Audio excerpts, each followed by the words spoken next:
Recently, I had a time of personal reflection, and which led me to my high school yearbook from 1980. Yeah, 40 some years ago, right? And starting to read some of the comments that some quote unquote friends made, and comments that, today, boy, I hope they don't represent me today.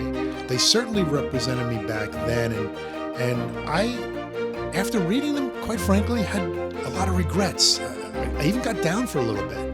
But I realized something. That was then. That was part of my life.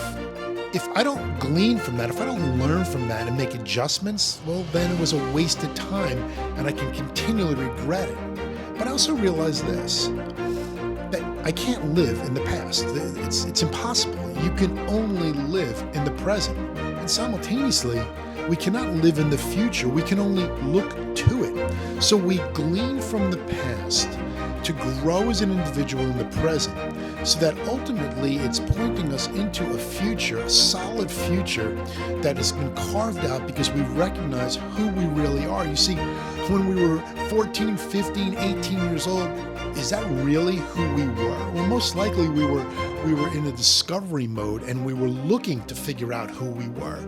And most of us probably didn't figure it out until we were in our 20s or 30s, or even for me, 40s.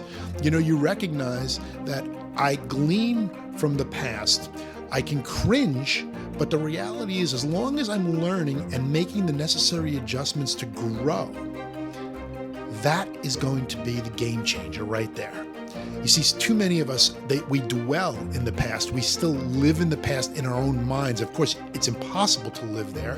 We can only live in the present, but our minds can trick us into thinking that it's still 1980. Well, it's 2022 as I record this. It's not 1980.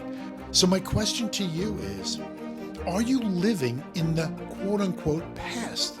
Well, get out of there, because you can't live there. Live and learn in the present. Learn from the past, execute changes so that your future can be better. That's what it's all about.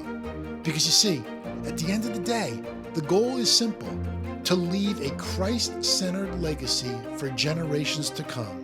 We don't do that by living in a place you can't live. We do it by living today to be better tomorrow.